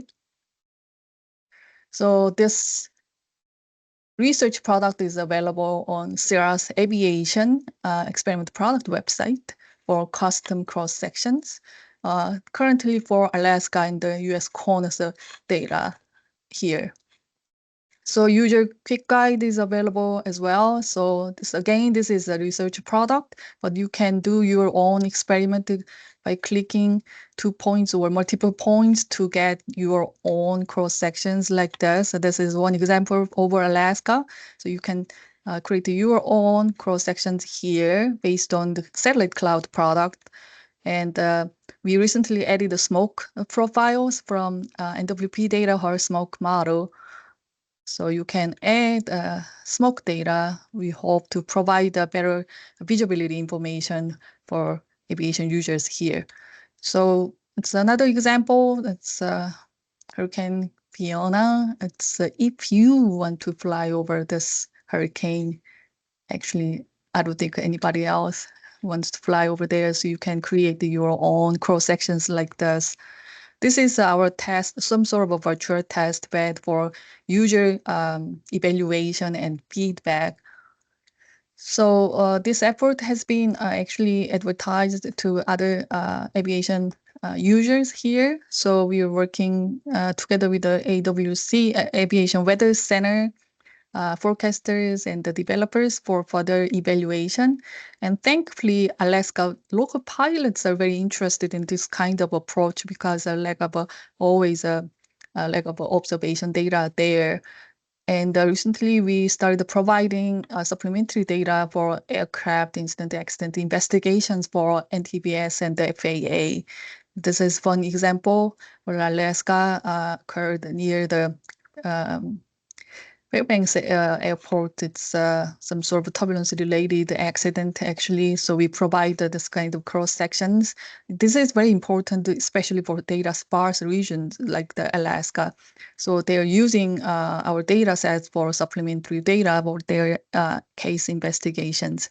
So this is another example we provided to FAA case investigations around the very hard turbulent date around the Texas airports. We also provide this as kind of a temporal series of all the cross sections. And it's another recent data. It's a very tragic crash over the Alaska near the Nome airport. So even we got the request from NTVS even before their finding, they found this aircraft. So we provided this data for a preliminary atmospheric weather condition assessment for their investigation as well. So as Diego already introduced, we also working on some sort of a science research and some data supplementary data provided to some researchers or other collaborators here. So this is one other tragic aircraft accident related to icing here. So aircraft is supposed to fly from here to this is Sao Paulo, and this crash occurred near this area. So it's from cloud cover layer product. We can see some multiple layers over here. And we also computed the cross sections using GO16 ABI data for this case. So we can see it's still further investigations are undergoing, but we also provide some sort of possibility very heavy icing related evidence using satellite data. So it's just not just the data dissemination or just the demonstration. We are also working on some science algorithm improvements utilizing AI and machine learning approaches these days. Still for satellite cloud retrieval algorithm development, very challenging topics are multi-layers or nighttime clouds, because especially nighttime, we don't have a visible band information. So all the data quality has been degraded. So we are utilizing AI approach. So you can see this is operational output from NOAA DCOM, daytime cloud micro physics schemes and nighttime cloud physics schemes. So you can see very big discontinuity in cloud water path, which is very important input for all the cross-section products. So we've been applying UNet approach to overcome this limitations. So we also compared this UNet approaches with the JPS's DMB day-night band approaches, which is utilizing moonlight for nighttime cloud microphysics retrievals. This is still a research product, very promising, but we hopefully it can help to provide a more accurate nighttime cloud products and also some three-dimensional cloud water content product. This is another AI approach we've been developing, which is very important for satellite-based in-flight icing detection as well. So this is some sort of snapshot what kind of researches we are working on. So with this kind of new approaches, it's one example how we can apply for nighttime cloud retrievals. It's Himawari 9 AHI. So you can see where is a day and the nighttime. So current cloud geometry thickness algorithm outputs are a little bit discontinued along with the terminator area. So with the new approach, you can see some sort of improve the cloud geometry thickness. Very, very helpful for a more accurate nighttime cloud cross-section product as well. So this is just the introduction. So you can find more details about AI approaches here, this paper. So with this research effort, actually, U.S. Department of Defense Office of Naval Research found some utility of this satellite 3D approach for global mission support. So recently we got funding from this ONR. We call the SDR Overcast project. So this is a military Navy support. So maybe characteristics and some features are required by sponsors a little bit different, but we are leveraging the basic approach I showed before. So currently it's a GeoRing. We call the several multiple geostationary satellite data. It's for global coverage. So it's still internally available. So you can see where is a water clouds, liquid cloud, mixed phase cloud, ice cloud over the globe. So this is one example, not just the animation, actually using our real 3D satellite data here. So you can see all the 3D features of the clouds here. So we are also working on polar orbiting satellites to improve some sort of coverage over high latitude as well. And additional machine learning based advanced products are also being incorporated for this Overcast product. So this is just a snapshot for how we are combining all kinds of global multiple satellite into one big domain. This is a cloud topic, but actually output is just in 3D. So with this new 3D cloud data, so this is one application, how we can use this data. So this is a total sky imager. It's a measurement instrument actually. So from our 3D cloud data, you can see where is a cloud in 3D domain like this. This is some sort of a new application we can think of using this new satellite data. So just a snapshot, it's a big project. There are so many other aspects here, but I just want to share what we are working on currently. So this is a summary for our satellite cloud cross-sections based on the 3D approach. We are working on several science algorithm improvements here. And we are also working on to add a new satellite to overcome some sort of a temporal coverage limitations over high latitude areas. So MetApp-SG MetImage is another candidate. And also for better data training, we are also working on to add a new European Earth scale data sets. And the LEO-GEO collocation and blending is another approach for synergistic improvements for both satellite platforms. We are also working on that. And the mostly important part is how we can demonstrate this kind of new data sets to our end users. So we are still operating our aviation research website here, so you can taste how we can use this kind of data sets. And we are also working more opportunity to be involved in international collaborations, like an international cloud working group and ESCAPE and next generation activities. And again, this research is some sort of a combination of all these components. Every component is very important for further improvements and the demonstration and future research directions as well.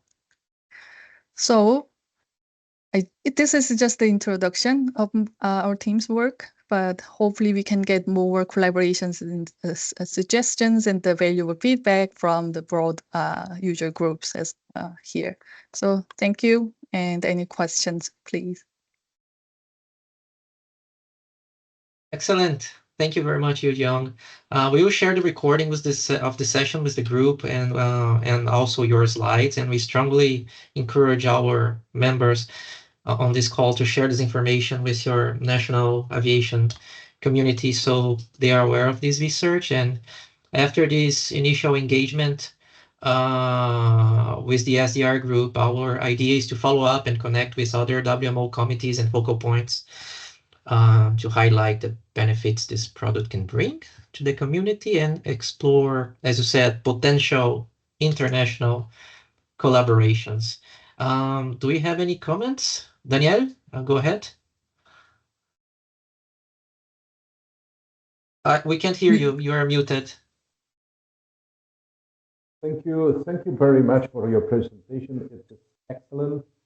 I believe it falls very well in what we call committee of services, because aviation is in both regions, Region 3 and Region 4. We have one focal point in Region 3, an expert team in Region 4 that for sure will be very interested to hear from you about this development, because from my point of view, is it's just to put all you know about the physics of those data into a single piece that, of course, is not a single piece, but everything you know about the physics in a tool that could be very useful for aviation, for sure.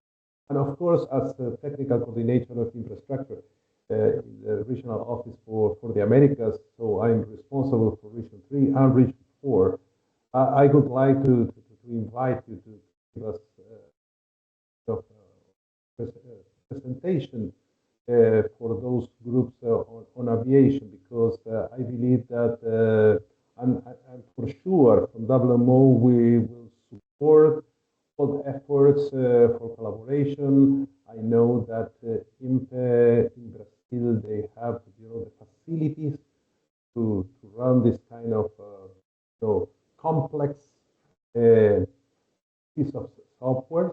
But for sure, from WMO, we will support all kind of collaboration among members to bring this to the members, because we need to help members.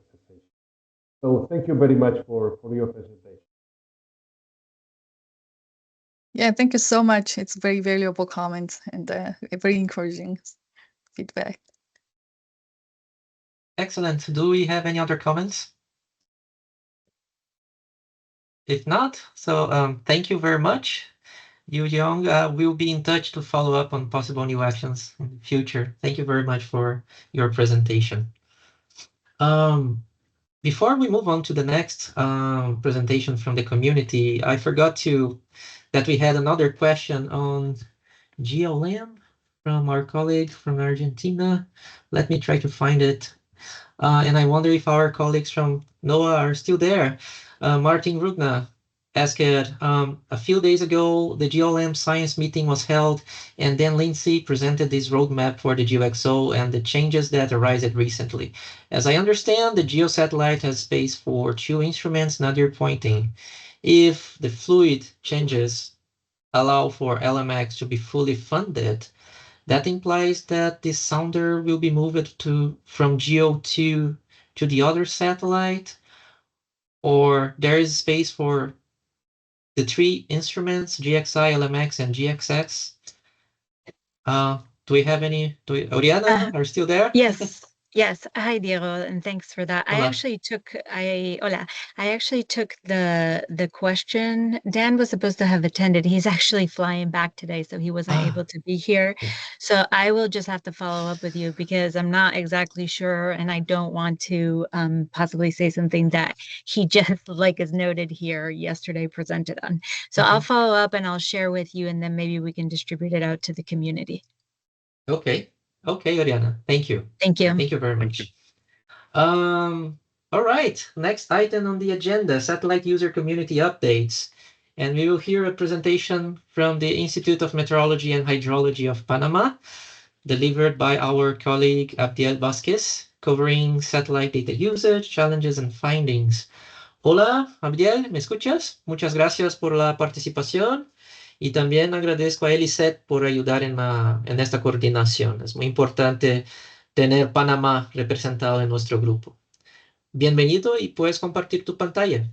Please go ahead and share your screen. Hola, muy buenas. Hola. Te escuchamos perfectamente. ¿Aló? ¿Se me escucha? Sí, perfectamente. Muy buenas tardes a todos. Mi nombre es Abdiel Vázquez. Yo soy meteorólogo pronosticador del Instituto de Meteorología e Hidrología de Panamá, y es un placer poder estar con ustedes por primera vez desde Panamá, haciéndole lo que va a ser la presentación para lo que es la actualización en este grupo de la región 3 y la región 4. El Instituto de Meteorología y Hidrología de Panamá, voy a hablar en español. Abidiel, pues, ¿escucha? no sé si estás compartiendo tu diapositiva. Tienes que hacer clic en Share en la interfaz del Teams. ¿Ahora? Perfecto, ahora vemos. Gracias.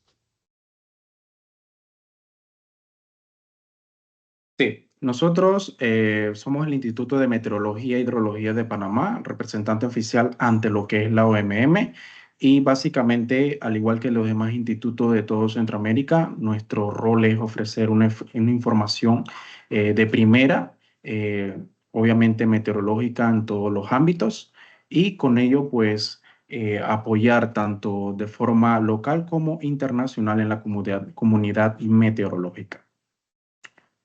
Con respecto a nuestra forma de accesar a lo que es la data, lo hacemos a través de recursos libres. Estos son productos de lo que ofrecen la NOAA, como lo es la AOMDL, que estos ofrecen productos más que nada de temperaturas del océano, productos también a través del WeatherNet, que es un visualizador, el cual visualiza todas las bandas del satélite del GOES 16, tanto como la actualización ahora que es el GOES 19.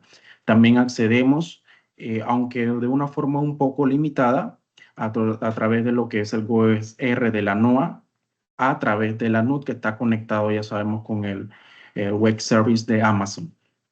Y a través también de lo que es el IMHPA, el DataSat, lo que es, básicamente este es bastante amplio, ya que ofrece una gama de imágenes satelitales de años anteriores, lo cual es bastante relevante, puesto que, la única limitación es que las imágenes son en el cono bastante ampliado.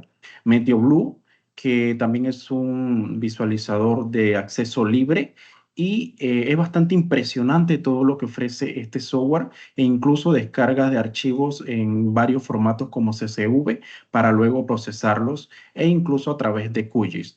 Y lo que es Meteologic, que para mí es uno de los mejores con respecto a accesos libres, ya que te permite seleccionar hasta lo que es el país en específico, ofreciéndote una imagen en resolución bastante amplia. En cuanto a los software de análisis, usamos ya lo que creo que todo el mundo conocemos aquí, como lo que es el Google Colab. El QGIS está bastante trabajándose en proceso para que sea implementado en todos nosotros y también a través de lo que son pequeños códigos de script de Python. Visualización. La primera visualización que yo tengo aquí es tomada de lo que es Meteologics. Como comenté hace unos minutos atrás, Meteologics ofrece un servicio súper avanzado en lo que respecta a mi opinión. Aquí podemos ver que estoy tomando unas imágenes satelitales del año 2024, específicamente septiembre, y todo lo que es nuestra región, el país de Panamá. Estas bandas yo puedo tanto mezclarlas como también puedo ampliarlas mucho más y la visualización es súper altísima. Del lado derecho tenemos una extracción de lo que fue la data a través de MeteoBlue en formato CSV y está procesada, en la cual tomamos toda la temperatura, la precipitación y la velocidad del viento en todo lo que fue el año 2024. Como ven, para hacer recursos libres son bastante completos en cuanto a la información que nos ofrecen. Por otro lado, tenemos lo que ya son las imágenes de la NASA y R. Estas son tomadas ya en tiempo real y lo que ofrece por parte del IMHPA de Brasil. La limitante aquí, ya es obviamente la resolución y el cono que ofrece bastante amplio, pero con lo primero que ya había mostrado es bastante suficiente.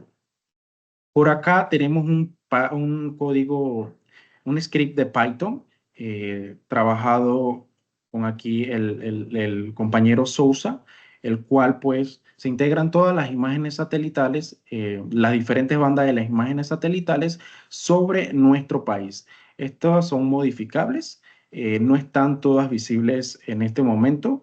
De algunas veces están todas, otras veces las desactivamos y dejamos, ya es cuestión a grosso modo de cómo nosotros los queramos visualizar.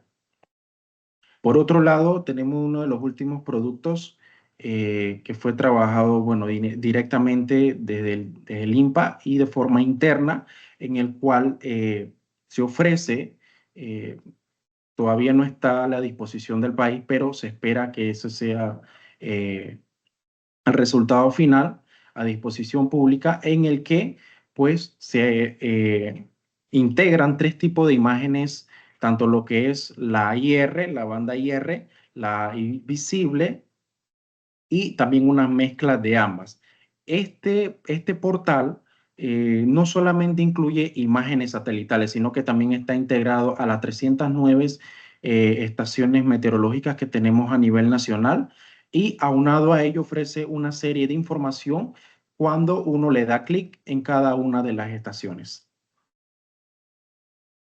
Usos de forma general, sobre todo en Panamá. Obviamente la meteorología nos ayuda bastante al tema de elaborar pronósticos bastante certeros y detectar a tiempo, ¿no? Esas formaciones de tormentas tropicales, las cuales son bastantes inesperadas, sobre todo en la región tropical, donde se nos forman muchas celdas multicelulares, y las cuales pues nos ayudan bastante, sobre todo a determinar desde tempranas horas hasta saber cuál va a ser su ruta, etcétera. En cuanto al tema del clima, obviamente nos ayuda a comprender bastante el comportamiento de estos a nivel de los años, sabiendo y entendiendo que durante los últimos años hemos estado experimentando cambios en el mismo, los cuales son bastante inusuales, tomando como referencia el comportamiento de por lo menos los 15 y los últimos 30 años anteriores. También nos ayudan a prevenir lo que son los desastres, a detectarlos con anticipación, sobre todo el tema de la inundación, que es uno de los temas que sucede bastante en nuestro país cuando se producen estos eventos meteorológicos. Y bueno, también el apoyo en la agricultura, que en los últimos 2 años hemos estado muy conectados con el sector agrícola, probablemente al 100% con ello, ya que hemos visto pues las afectaciones que hemos tenido durante por lo menos la última década en nuestro sector agropecuario. Requirements.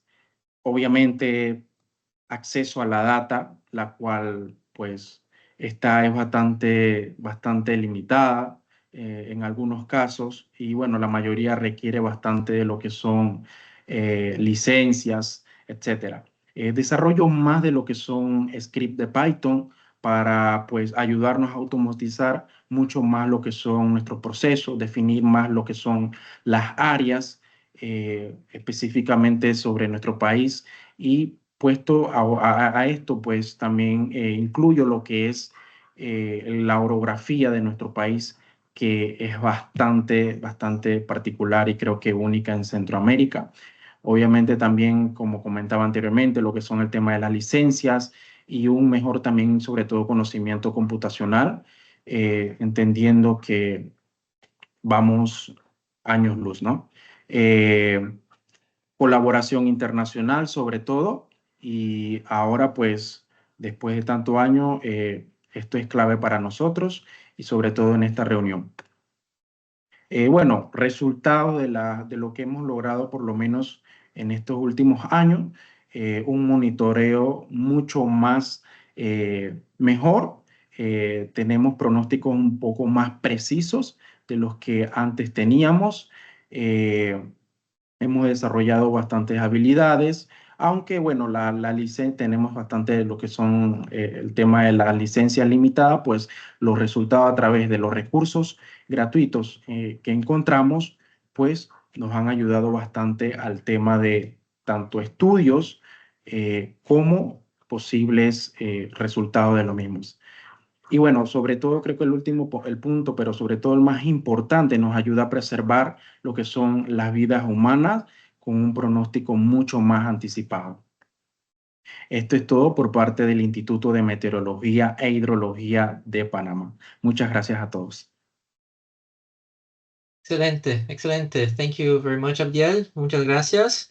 Muy importante, como comentamos, tener los colegas de Panamá en nuestras reuniones regionales, ¿no?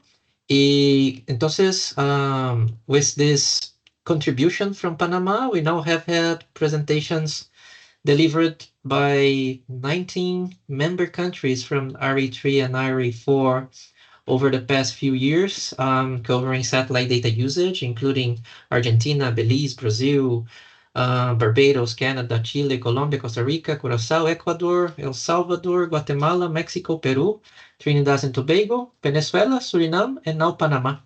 And this is very important for us to help us coordinate future actions across the region. Do we have any comments or questions to Abdiel? ¿Tenemos preguntas o comentarios sobre la presentación? Y no, muchísimas gracias otra vez, Abdiel, y esperamos tener vuestra participación en nuestras futuras reuniones virtuales y presenciales también. Muchísimas gracias a los colegas de Panamá.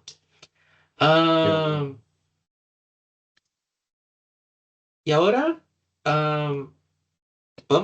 let's move on to our last presentation. Last but not least, the WMO RA-III and RA-IV early warnings for all survey on the use of satellite data to monitor weather hazards.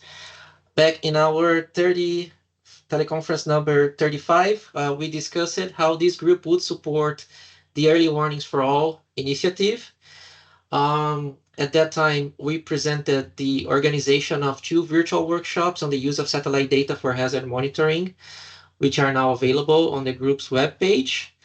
And we also mentioned that a survey would be distributed to identify the priority hazards in RA-III and RA-IV, which satellite products the community is currently using to monitor them, and how this information with the inputs from the data providers could guide a gap analysis on access, processing, visualization, training, and use of satellite data and products.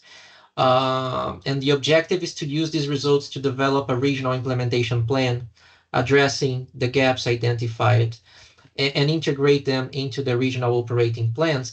And thanks to your valuable contributions and your engagement, we received 61 responses from 29 countries across RA-III and RA-IV. And now we have a draft compilation of the survey results, which Marcial will present so that we can review the preliminary findings together and discuss possible next steps. So, Marcial, puedes compartir tu pantalla. Yeah, just a second. Can you see my screen now? Sí, perfectamente. Okay, gracias. So I'm going to be presenting in English. If you want me to remark something in Spanish, just let me know. Si quieren que diga alguna de las cosas en español o así, me avisan. Voy a estar presentándolo en inglés. So this is the early warnings for all survey. It's not quite the SDR survey that we carry out regularly, but we can actually match some of the things, which is interesting to see. So in this one, we found information about the priority hazards, and these ones were compiled by the WMO Rapid Assessment. As you can see, some of those are important for Region 3 and 4. We can highlight this in the following slide, so I'm not going to take too much time on this one because we're almost at the end of the hour. So in Region 3, these were some of the priority hazards proposed. As you can see in the highlight in blue are the ones that match the rapid assessment. We can also move on to the ones in Region 4. Of course, it starts with hurricanes and extreme temperatures, the tropics after all, but then tropical storms, flash and floods, and some others. With these ones, we created a survey we carried out during a few months using the VLab infrastructure. And we have here the final results. So 29 countries participated in this survey, 61 responses. It consisted of some personal information, the top 5 hazards, and data usage for those hazards. You can see on the right side that most of the answers came back from National Meteorological and Hydrological Services, which is the vast majority, it's 80%. But we also have this 10% of other governmental and extra research institution, academic institutions, and even the private sector contributed to the survey. So here is from the results that we had, compiling all of them, the hazards that we gathered. As you can see, thunderstorms, flood, tropical cyclone, forest fire, and lightning are the top 5. I think someone's got the microphone open. Can you check who that is, Diego? Yes, I'll check. Thanks. Thank you. So if we move on to the success that we have using satellite-based hazard monitoring, this is an important one because as we can see here, 31% said that they are very successful using satellite data to monitor the hazards.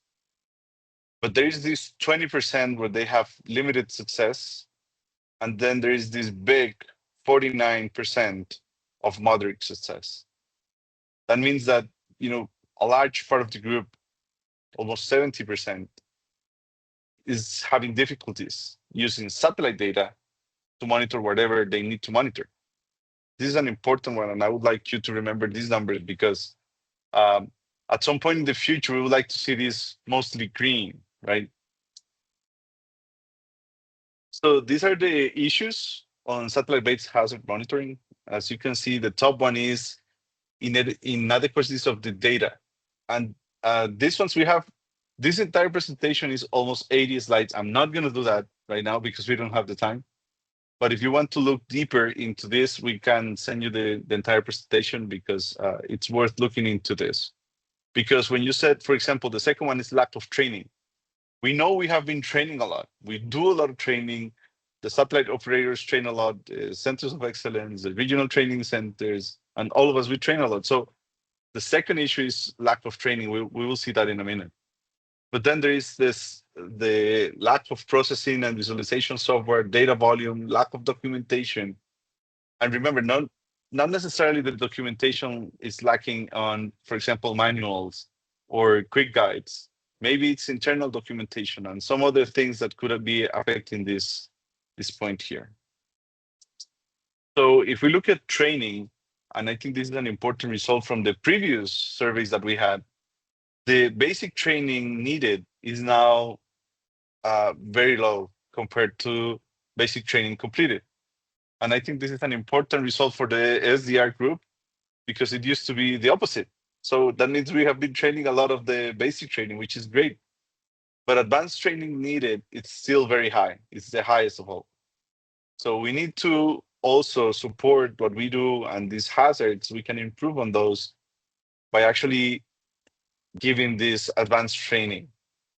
But also it's still considerable to have these 50 contributors of the advanced training completed. And of course, that 23 of not trained yet. If we look at these two here, this is mostly IT related. And for some of you who have, specialized software, this could be a little bit weird to see it here. But not all of the members have a specialized software implemented for obtaining, processing, and utilizing satellite data. So that's where it comes from. The visualization challenges, we can see here that not enough computing power to display multiple datasets is the first one.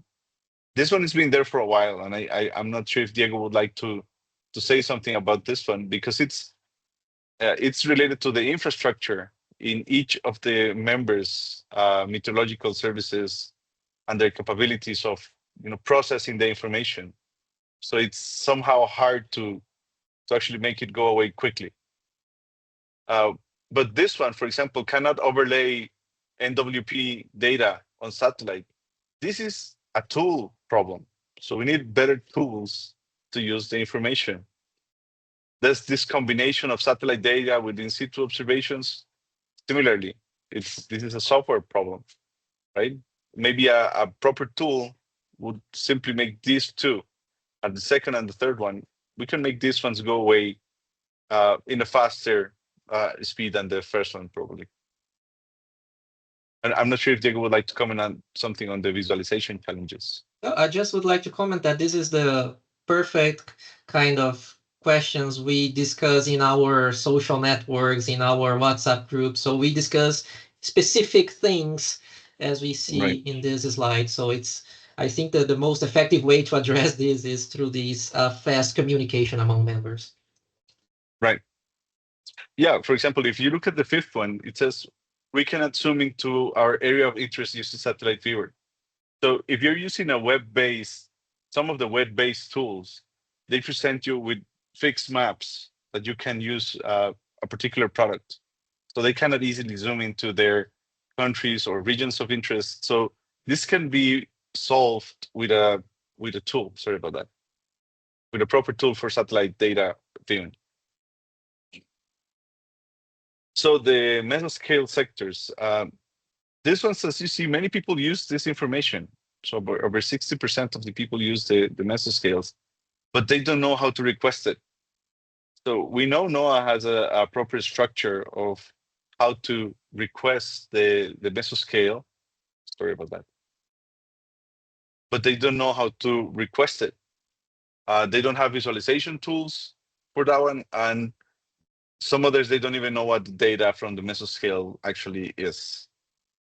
So this is something that we need to improve on, because for the specific hazards, once we have, for example, tropical cyclones, and NOAA moves the mesoscale to that specific area, then it's better data, faster frequency of gathering the information. So knowing how to handle this information is crucial for appropriately handling the hazards. So in this one, we have multiple slides. I'm not going to go through all of them because it's Marcial? a lot of information. Yep, go ahead. Just to highlight the importance of having a lightning mapper covering the east footprint, right? Just you know, as thunderstorms is the first hazard in the list, according to the feedback from the community. And if you go to the slides related to thunderstorms and lightning, and GLM has it's in many, a lot of mentions. places. Yes. Yeah, so I'm not going to go through all of the slides because I want to actually go through the outcomes, but just to go over them quickly. For example, if you look at the floods, this is the first one. We have listed the countries, how they listed it as a first, second, third, or so on hazard. But we also have here for each of those, the information related to the satellites. For example, what bands they use, what RGB products they use, what general satellite products they have for that specific hazard. And this is all compiled in detail for each of those. So if you want to dig into each of the hazards, you can definitely do that. For example, look at the GLM is there, the precipitation estimates there, the hydro estimator, chirps, and many other satellite products are listed for attending floods. And if you look at the level of success here, is only 7%. So they're having only 7% of success monitoring floods using satellite information, which is critical. We can look at drought and dry spell here. You can see that it's listed for El Salvador, Mexico, and Nicaragua. And these are the bands, RGBs, and satellite products that they use for that one. And in this one, it's a little bit better. It's 22% of success. Very successful monitoring this one, but it's still low. I mean, it's still 80% of limited and moderate success of using satellite data. This one is probably the best one we have. I know the Caribbean and Central America, and of course, North America, they do a lot of efforts monitoring this one. So there's a lot of products here listed. GLM is there, ASCAD winds, and many other RGBs are also there. And this one, we have a 71% success for monitoring tropical cyclones, which is, I think it's a great result, and it's the best one we have. Then for another hazard, thunderstorms, you can see Costa Rica, Canada, Argentina, Paraguay, and Trinidad listed it as a first hazard. Here are all the products that we use for that one. GLM has here 14 mentions in the product lists, which is very important. And the RGB composites, of course, there's the air mass, day convection, 9 microphysics, and others. This one has a 41% very successful. Of course, there's a lot of improvement to be made here. And the last one, before moving on to the final results here, is rain. As you can see, is listed as a first hazard by several countries. Similarly, band 13 and others from ABI and several RGBs are part of the main one used for monitoring this hazard, with a 30% success, very successful rate. And the forest fire, I think this is the last one, sorry.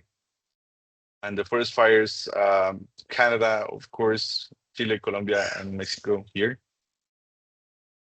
And these are the products, band 7, which is not a surprise for the hotspots, but some other tools are not used. And I think this is an important one that we can improve on, because it's only got a 25% very successful rate using satellite data for monitoring this hazard. Okay, so finally, the general outcomes. So this survey is a work in progress. It needs steps in a concrete regional implementation plan for this. And this is an important point. By running this survey, we know the problems, we know where they are, we know what the difficulties are, but we need to do something to solve this.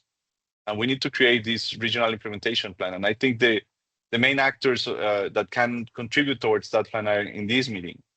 So we can definitely attack that problem later on once we have these results. So, I mean, advanced products exist because we know they do, but are underused. For example, the NOAA flood mapping products. These ones are really good products, but we don't see the members using them. So we should pair this awareness that we have with how to workflows. These workflows could actually mean for the members that they know they have this hazard, this problem, so they can find a product. And with this workflow, they can actually implement a solution for that. And this needs to be, if you do it for one country, then you solve one specific member's problem. But this needs to be done in a regional way. Also, if certain products are requested by multiple members, it could be worth considering asking the satellite operators and entities to provide this information in data streams. Then we move to the third one, which is the most common challenges are processing, visualization, and the inability to overlay multiple data sets. Again, this can seem like a very easy to solve problem to some, but remember, we have members in different categories of technical complexity. So for some, this is a very easy thing, and for some, this is a very challenging thing.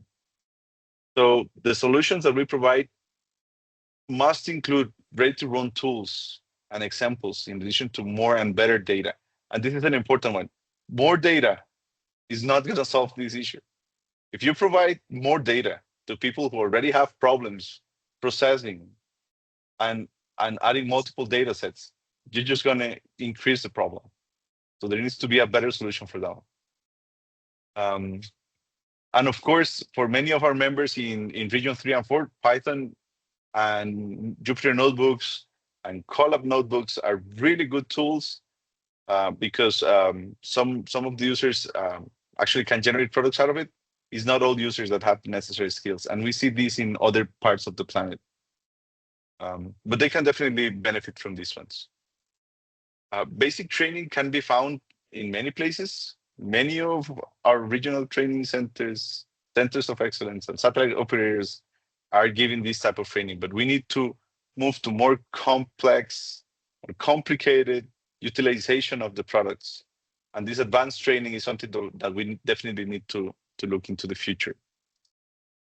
And then here in the second part is just the mesoscale domain sector is there, but it's underutilized. So we need to learn how to request it. And if we don't request it, but it's where we need it, we need to learn how to use it. And I think this is a very important one. And I'm pretty sure we can get some comments out of NOAA or others here for the mesoscale. This a virtual training session, it's important for the products. For example, CIMH had the Tropical Storm Philippe, which was very popular. I think we need to improve on those. Sorry, we need to improve on those trainings. We need more of those type of trainings, like attacking specific case studies that can be an example for others to follow.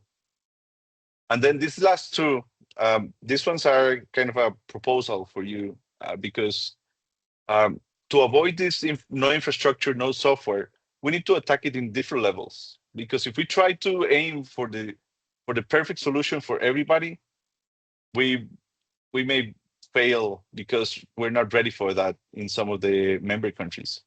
So we can have different approaches. For example, we can have simple kits that run offline or with low bandwidth for some of the members, but others can be ready for live streaming data, dashboards, and automations of some of the products.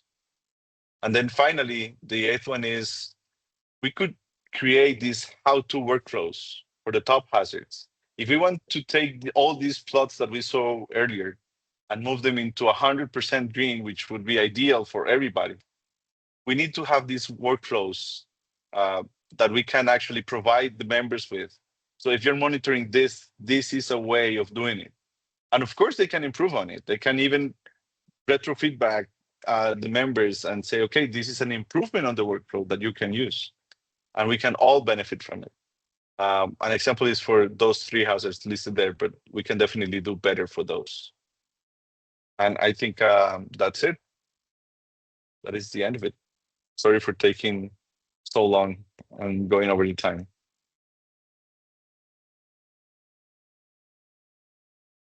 Muchas gracias, Marcial. Muy buena presentación. Thank you very much, Marcial. Do we have any comments? I see Kathy would like to comment. Excellent presentation and excellent results from the survey. I just want to comment on one thing. I think one thing that we're missing, one of the issues is not necessarily that we don't have enough training in some areas. I think what we don't have is dedicated personnel to bridge between the use of the forecasting products and the technical issues. So we have forecasters who may not be as technically savvy, who are not able to utilize all the technology, even the simplest ones, to actually put it into practice. Especially, I think what you need to look to is going back to that slide or the result that says how many met services or meteorological services took part in the survey. And usually you find that they don't have that technical person to actually do the pull down data, to pull down the software, to put the software in place in order for them to utilize the products. And I think that might be something that we need to look at a little bit more closely. Not that there may not be enough training, but or products or tools. It's just to have someone to utilize those tools, products, and training. That was my comments. Quick comments. Thanks, Kathy.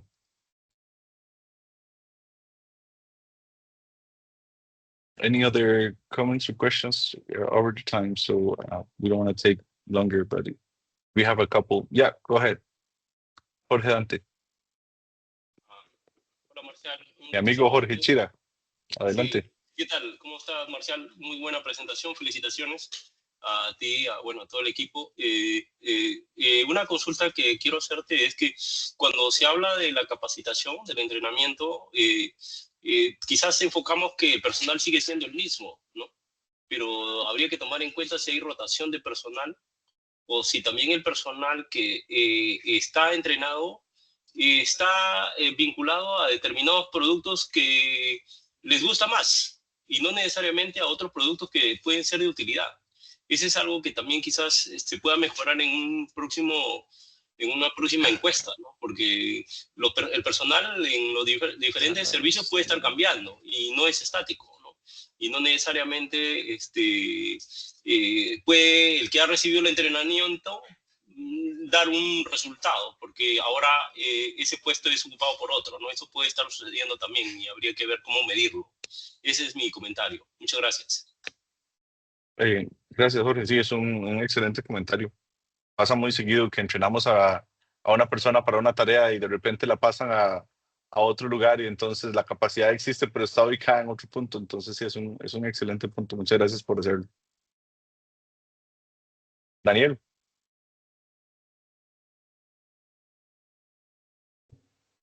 Sí, simplemente quería hacer un comentario. Make a comment due to the language. Perhaps for the next meeting, we can use, instead of Teams, we can use Zoom, because Zoom allows to put subtitles in different languages.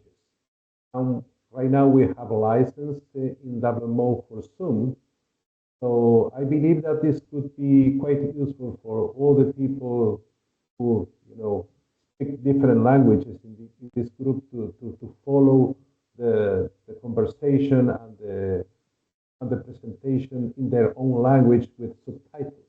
So keep us, informed when the next meeting will take place, when the next teleconference will take place, so we can offer this new tool for the teleconference.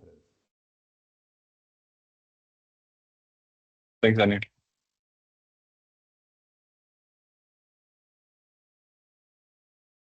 Are there any other comments or questions?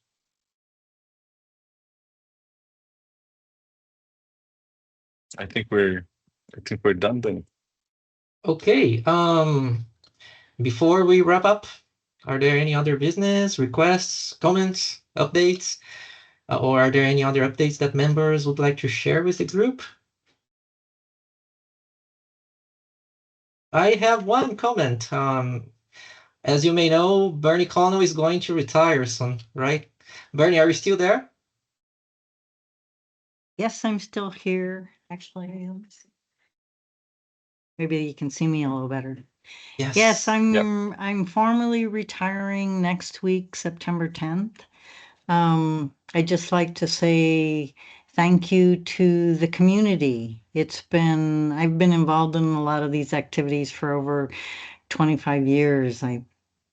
Maybe even closer to 30 in some places. And I've learned a lot from the communities, and I've seen the communities progress immensely. And I know that your activities will move forward and continue to grow, especially from what I heard on this session. So I may still listen in to occasional ones, and just because I love hearing the information on what's going on, and I have an interest still in the education aspect of it, because this links directly into the WMO VLab and a lot of, it links into a lot of things. So thank you for all your contributions over the years, and I wish you a lot of more fruitful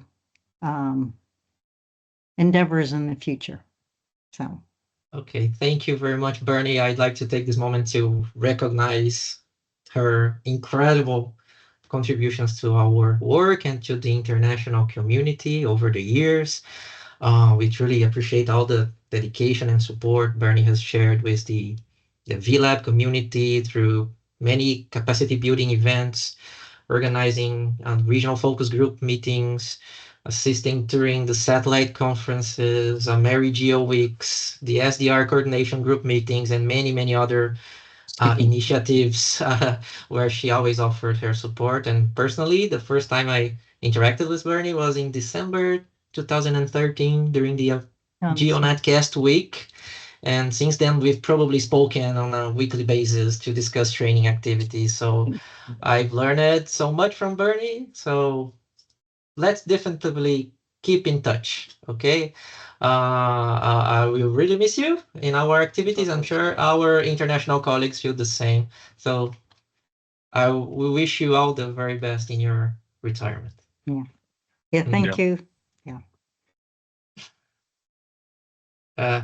There are some comments that nothing will be the same without Bernie. That's true. That's true. That's true, but you'll have new opportunities too. So wishing you the best and share our press will grow. Thank you, Bernie, for all your effort. Congratulations forever. Gracias, Bernie, por todo. All the best. So, all the best. Thank you very much, Bernie. Okay. Yes. And like I said, it's mutual, and it's been great working with the communities. So.